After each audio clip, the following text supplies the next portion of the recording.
בתעשייה של תלפיות, בין המוסכים ובתי המלאכה, מצאנו איש של יופי וצבע.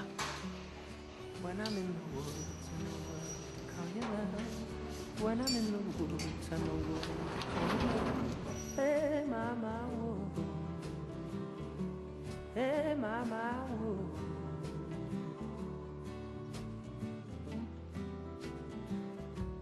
אני רואה הרבה צבעים. מתמיד, מאז שאני זוכרת את עצמי, אני בן אדם של צבעים. הדבר השני שמשך אותי באישה הזו היא ההבאה של הפנים שלה. היא כאילו נצלתה עם הראש אחורנית ונמצאת במין אקסטאזה כזו של משהו מאוד יפה שהיא חושבת עליו.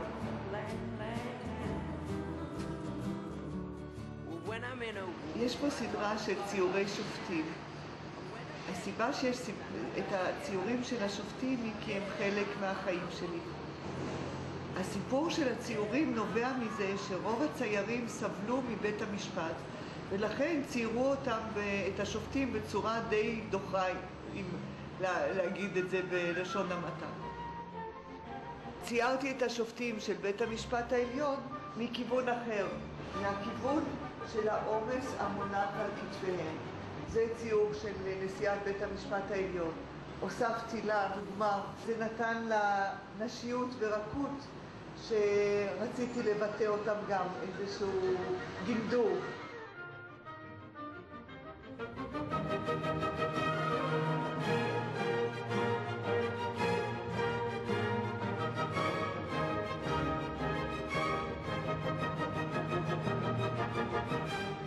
היה לי אבא מאוד מרשים, והוא אמר, אני לא משלם בשביל לימודים שאי אפשר להתפרנס מהם. אנחנו מפריז, הוא אמר, בפריז, מתחת לגשרים, יש מלא ציירים שאין להם ממה לחיות, וזה לא פרנסה. ואז אבא שלי אמר, יש לך 10 בתלמוד, כל היום את מתווכחת. אז הוא אמר, אם ככה, תלכי, תלמדי משפטים. ומצאתי את עצמי בעולם אחר של משפטים, והיה לי יוצא מן הכלל מעניין. העבודה של המשפטים היא מאוד מעניינת ומאוד מאתגרת, והיא שילבה אצלי את הצד של החשיבה עם הצד שאני אוהבת בני אדם, ובני אדם מעניינים אותי. הבת שלי היום שואלת אותי, איך הסתדרת? איך הסתדרתי עם והאמת, אני חושבת על זה, לא יודעת. אני רק יודעת שזו עבודה מאוד קשה. כי בשביל להכין את התיקים, למשל, למדתי מהעוזרת שלי. אמרה לי, תראי, אני משכיבה את הילדים ב8, הולכת לישון איתם, קמה ב2 ומנקה את הבית. למדתי ממנה, הייתי משכיבה את הילדים ב8, קמה ב2 בלילה, כל לילה, עובדת עד 4-5 בבוקר להכין את התיקים, והולכת לישון לשעתיים כדי לא להגיע עייפה. ובמשך שנים חייתי ככה. טוב, אז השאלה הייתה איך היה לגדול עם אמא כשהייתה לה קריירה כזאת, ובתור הילדים שלה, אז אני לא חושבת שזה הפריע לנו, היינו גאים בה, וחוץ מזה היא הייתה אמא סבבה.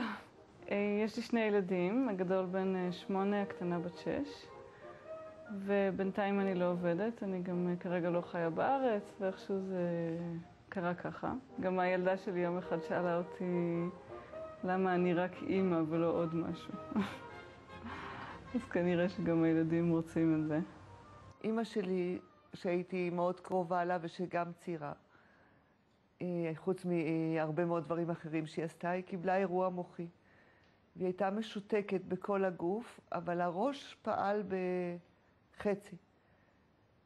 והייתי אחרי יום העבודה בבית המשפט נוסעת אליה לאיכילוב בתל אביב. וכל הזמן חשבתי, בגנטיקה זה יכול לקרות גם לי, ועל מה אני אחשוב? והסתכלתי עליה וחשבתי, אני שנים עובדת כל כך קשה במערכת המשפטית, גם בפרקליטות, גם בבית משפט, באמת עובדת קשה כדי שלא יהיו פיגורים ולא יהיו ערעורים ואני לא אעשה עוול לאף אחד.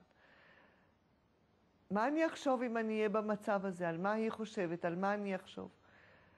וחשבתי על זה שאני אראה מול עיניי את כל התמונות שהייתי יכולה לצייר ולא ציירתי.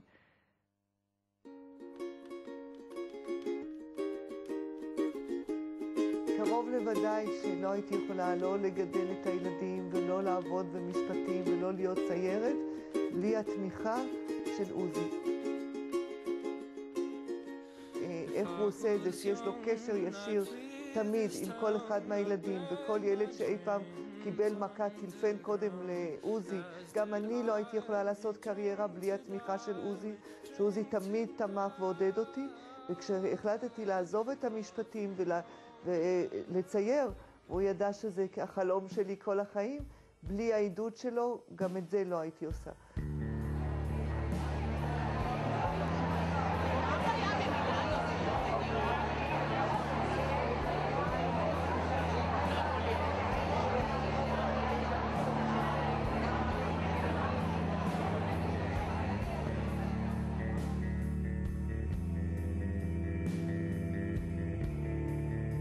אני רוצה להודות לכל מי שבא לפה, וכל מי שבא לפה כולל עולמות שונים ומעגלים שונים של חברים וקרובים ואנשים שממש עברו איתי כברות חיים מסוגים שונים.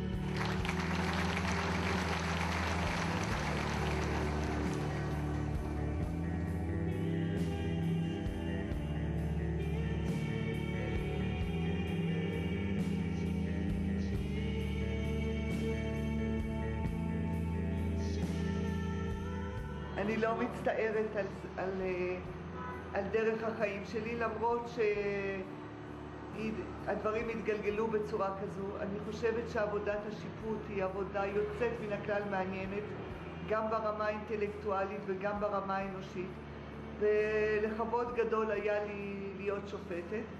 אני רק רציתי שיהיה לי זמן גם לצייר את התמונות שלי, כי פסקי הדין יוכלו לכתוב אנשים אחרים, ואת התמונות שלי רק אני יכולה לצייר, כי מי יצייר אותם?